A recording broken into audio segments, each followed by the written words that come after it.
Hello and welcome to the Tournament Center. Randy Buehler here with Brian David-Marshall. Day one of Pro Tour Kyoto is in the books. 7 rounds down, and no one can stop Luis Scott-Vargas. This is ridiculous. Are we at the point where I am supposed to offer to eat a headdress if he wins this event? We're close.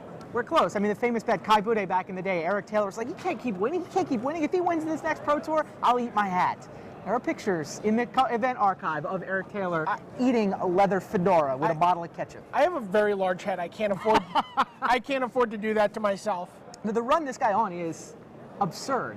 Not quite unprecedented, but I mean, because Kai put up a similarly ridiculous run. But I mean, LSV's in that territory. We haven't seen anything like this. I mean, I would think like Nassif during the sort of 2004 season, where he had a run where he was like top 8 of every constructed event, but it's not even this. This is like win the Pro Tour, win the Grand Prix. EXO extended. I mean, he's top 16 at Worlds. Top 16 at Worlds, Grand Prix. Now he's 7-0. He black white tokens. He 4-0s. He 3-0s his draft. Last round, I'm watching. He summoned a Nicol Bolas. He steals like 4 creatures, blows up an island. So he goes, Nicol Bolas, steal your creature, steal your creature. It actually looks like Welkin Guide is going to get somebody to the air, kill Nicol Bolas. Oh no, LSV cycles Resounding Wave, picks up the Nicol Bolas, recharging it, bounces a creature, replays it, steals 2 more creatures. Just, how did that game keep going?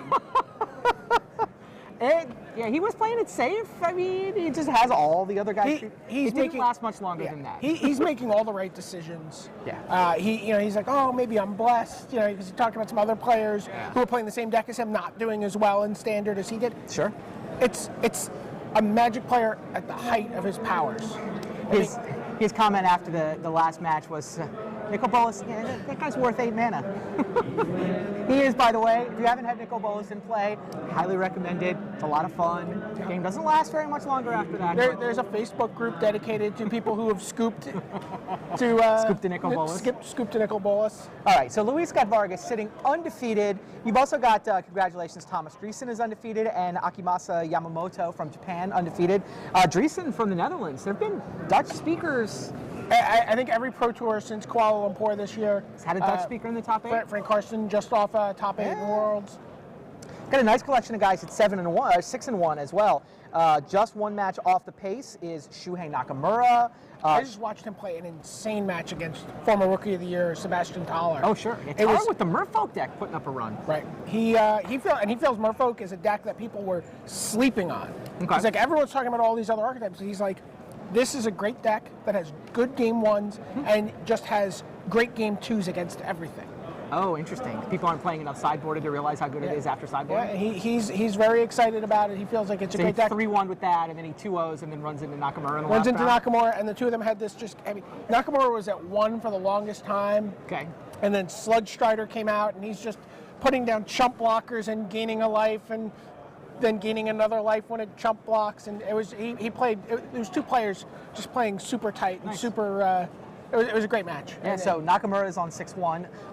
Former Player of the Year, Shota Yasaoka, also on 6-1. His only loss was to LSV in a round 6 feature match. And then you got Gabriel Nassif at 6-1. We were just talking about I like your Twitter post. It's true.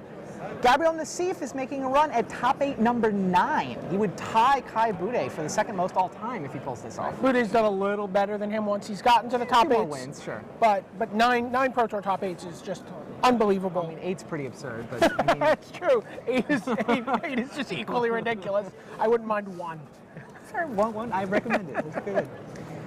So this split format Pro Tour has been kind of cool, I think. Players seem to really like it. I mean, coming in, a little bit of skepticism, but I think it's worked out great. Standard, we got a really good look at what's going on in Standard Constructed. The Boat Brew was the deck. It was the deck coming in that by far the most people chose to play. And then you look at the 4-0s, and it had by far the best success ratio. 41% of the undefeated, the 4-0 players, chose to run the Red-White Revelark deck. Right. And speaking of the Boat Brew and split formats, Brian Kowal, he goes 4-0 playing Boat Brew, and we talked about that. We His said, deck, he's the innovator. But we also said you need to know how to draft. Yeah, you do. He said, I haven't had a chance. I haven't practiced enough with draft, and he's gone 0-3 in draft. I mean, it's his first day 2 as an individual competitor. He's through to day 2, but he hasn't played on day 2 of a Pro Tour since the 90s, I believe? Since he was teamed with Michael J. and John Schuler. Nice. At Pro Tour New York. Nice. That was a while ago. And he's never had an individual day 2. Yeah, okay. But you know, it's that idea. You really needed to you've got master 2 formats. You really had to think about Conflux in 2 different ways. It's true. How is it going to impact Standard? What's it going to do to these established deck archetypes? And then what is it going to do to my draft? And how will I draft this format? Do we know the answer to those questions, by the way? What's the read on Conflux at this point? The read on Conflux is definitely that it has made Esper the fight you want to get into at the draft table. Yeah, I completely agree. You want to be thinking about that Conflux pack 3 during packs 1 and 2, and you want to be the Esper guy. Yeah. Because the cards are so deep and so powerful. They're just great aggressive tempo cards. There's really great mid-range cards. You want to be, and there's card drawing. Yeah, I completely agree. There's card drawing. You want to be the Esper guy. Yeah, Esper definitely seems by far the best. So if you're set up for it, and I think you can fight for it too. It's deep enough that you can fight for it, especially even if your neighbor's in it. If you can get one where, okay, I'm blue-black, but he's blue-white, it'll work out. And if you watch Luis Scott-Vargas' draft, which is, you can watch the draft viewer, you can see how 8 really great players tackled this format. Right.